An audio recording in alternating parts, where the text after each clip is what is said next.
Good evening. So there were a number of videos which were made on self-development and our upliftment. Today's video is on health because I thought that though we all know about health and food, but there are a lot of outside influences on our perceptions.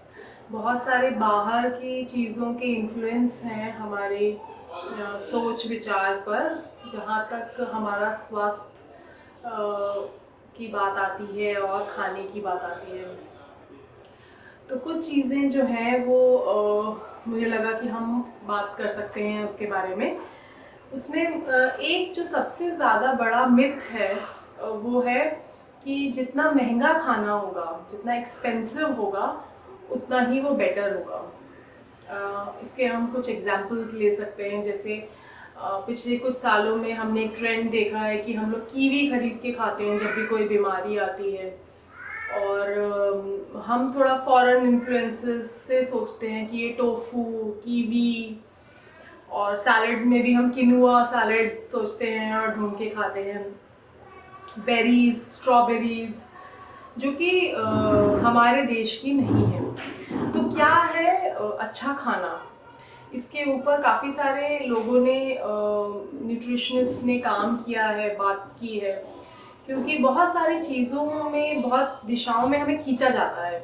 कुछ सालों पहले ये बात आई कि घी नहीं खाना चाहिए, लेकिन अभी तो बाहर की कंट्रीज़ में क्लैरिफाइड बटर बोल के होता है, तो हम भी अपने घी को ज़्यादा इज्जत से देखने लगे हैं और घी खाने लगे हैं।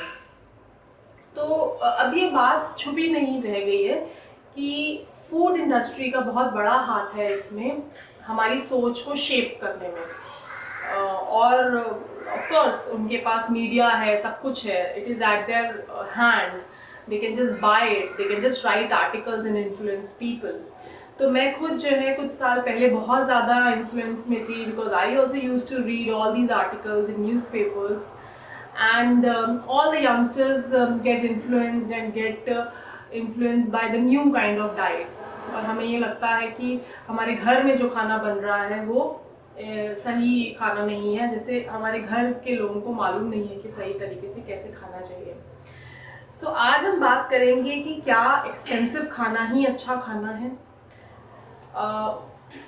सो मेरा इसमें ये मानना है कि सीजनल और लोकल खाना जो उस रीजन से जुड़ा हुआ है, जहाँ आप रहते हैं या आप जहाँ से बिलोंग करते हैं, वो आपके लिए अच्छा है। तो सीजनल फूड जो है उसका फ़ायदा ये है कि उसमें प्रेजर्वेटिव्स कम होते हैं। लोकल जो फूड है और सीज़न का जो फूड है, जैसे कि एक कहावत जो है वो जो बहुत पॉपुलर है, हम बोलते हैं an apple a day keeps doctor away.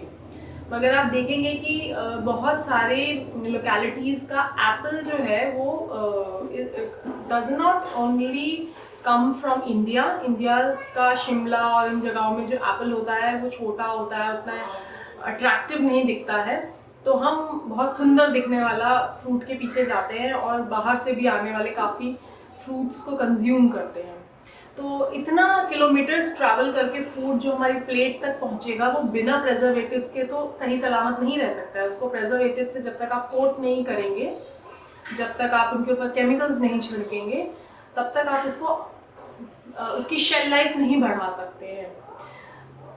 और हमारी हेल्थ पे बहुत ज़्यादा असर पड़ता है ये प्रेजर्वेटिव्स जब हमारे शरीर के अंदर जाते हैं। तो high time that we now realise कि जो फूड लोकल फूड है, यानी कि आपके 100 किलोमीटर के अंदर जो खाना, जो फ्रूट उग रहा है, मैंगो है, जो आपका India is a country of so many mangoes, और हर स्टेट के अपने स्पेशलिटीज़ होती हैं मैंगोज़ की, और आपके 100 किलोमीटर्स के अंदर जो मिल रहा है वो ही आपके लिए बढ़िया है, उसमें प्रेजर्वेटिव्स कम है, नहीं है। और आपकी जीन्स, जो दूसरा इम्पॉर्टेंट फैक्टर है, आपकी जीन्स जो आपके पेरेंट्स से आपको मिली है, वो उस तरह के खाने को एक्सेप्ट करने के लिए ज़्यादा रेडी है, क्योंकि खाना जो हम पचा पाते हैं वही खाना हमारे शरीर को फ़ायदा देता है। सो 2 पॉइंट हो जाते हैं। एक तो लोकल फूड खाने से आपको प्रेजर्वेटिव्स कम है। अगर आप एप्पल की जगह मैंगो खाएंगे, it is more beneficial to you. आपकी जीन्स के साथ वो ज़्यादा, it goes along with your genes and it also goes along with the climate, क्योंकि कीवी हमारे क्लाइमेट के लिए नहीं बना है, स्ट्रॉबेरीज हमारे क्लाइमेट के लिए नहीं बनी है। हम एक ट्रॉपिकल कंट्री हैं, यहाँ पे ज़्यादा गर्मी होती है और हमारे जो गर्म देश के जो हमारे फ्रूट्स हैं सीजन वाइज, यानी कि आजकल काफ़ी जगहों में, महाराष्ट्र में, साउथ इंडिया में जैक फ्रूट मिलता है। तो जैक फ्रूट है, पूरे इंडिया में मैंगो है। Mango is a local fruit for the season which is good. And then we also say that अगर हम रेसिपीज़ को सोचें तो रेसिपीज़ भी जो आपकी लोकल रेसिपीज़ हैं, जो आपकी दादी नानी बनाती थी, वो उस वेदर के लिए अप्रोप्रिएट हैं। आप देखेंगे कि बहुत सारे उपवास में या एक पर्टिकुलर टाइम में, एक पर्टिकुलर व्रत में आपकी मम्मी एक पर्टिकुलर तरह की रेसिपी जो उन्होंने अपनी सास से या अपनी माँ से सीखी है वो बनाती हैं, क्योंकि वो उस क्लाइमेट के लिए, उस तरह के सीज़न के लिए आपकी बॉडी के लिए अच्छी होती है। तो हम अगर उन रेसिपीज़ में चीज़ें खाएंगे तो वो हमें फ़ायदा करेंगी। जैसे महाशिवरात्रि में दूध बेस्ड जो है भांग या जो भी बनाते हैं, या दूध बेस्ड चीज़ें बनाते हैं, क्योंकि वो उस समय का सीज़न के लिए ज़्यादा अप्रोप्रिएट है। और मुझे याद है कि मेरी मम्मी जो है होली के व्रत के टाइम पे चने की दाल की खिचड़ी बनाती हैं। तो पंजाब में बहुत ज़्यादा चने की दाल की खिचड़ी बनाई जाती है, उसको काफ़ी अच्छे मौक़ों पे बनाया जाता है। तो ये इन सब का रिलेशन जो है वो हमारे ट्रेडिशन से है कि हमें उस समय कौन से न्यूट्रिएंट्स और किस प्रपोर्शन में हमें वो खाने हैं। बहुत सारी जगहों में दाल चावल रात को खाया जाता है, जो कि ट्रेंड्स जो है भी चेंज हो रहे हैं, क्योंकि नए तरह के सैलड्स एंड सूप्स का ट्रेंड आ रहा है, जो कि हमारी जीन्स और हमारे कल्चर के हिसाब से नहीं है। तो सुपर फूड्स जो हमारी इम्यूनिटी बढ़ाते हैं, हमारी ताकत बढ़ाते हैं, वो वही खाने हैं जो हमारी खुद की भाषा में जिनके नाम हैं और वो हमारे उस सीज़न में खाने के लिए बने हैं। तो हम इसके बारे में चर्चा करते रहेंगे, बात करते रहेंगे। मुझे लगता है कि आज की वीडियो को हम इतने में रखते हैं। अगली वीडियो में हम ज़रूर बात करेंगे कि विमेन के लिए सुपर फूड क्या हैं, स्पेशली ऑन दो special days when they menstruate, जब उनको पीरियड्स आते हैं। और जब हम हेल्थ की बात कर रहे हैं तो हम एक्सरसाइज कभी भी स्किप नहीं कर सकते हैं। We can never be healthy with skipping exercise. और हम एक्सरसाइज काफ़ी बात करते हैं, लेकिन हम उसकी गहराई में जाके इस बात की सीरियसनेस को समझते नहीं हैं, क्योंकि हम हर समय बैठे रहने वाला जानवर नहीं है।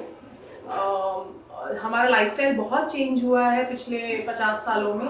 इससे पहले हम हाथ का काम, उठने बैठने का, मसाले पीसने का, वो सब बहुत से काम करते थे, जो पिछले 50 सालों में मिक्सर ग्राइंडर्स और ये सब आने से और हमारा लाइफस्टाइल चेंज होने से, सोशल चेंजेस होने से काफ़ी हुआ है। तो it is very important for us to do exercise, because जब हम अपनी मसल्स रिटेन नहीं करेंगे सो देन हमारी इंसुलिन सेंसिटिविटी नहीं बढ़ेगी, और उसी से जो है लाइफस्टाइल रिलेटेड सारे diseases, diabetes, thyroid, even cardiovascular diseases, और इवन आपके जो ये हार्ट डिजीजेस का रेट बढ़ा है, मेंटल डिसऑर्डर्स का रेट बढ़ा है, और कैंसर का रेट बढ़ा है। It's all because many of us don't exercise, we don't retain our muscles, and when the muscles are not strong, then it is then that the hormone called insulin that doesn't work properly, and because of which all these diseases come.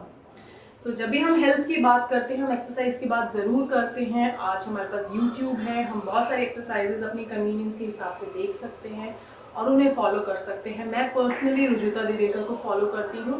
I highly recommend her, it's very easy the way she present things, so you please do look up. I am very much concerned about all of use health. So thank you, namaste. It was lovely talking and sharing my thoughts with you guys. Bye bye. Good night.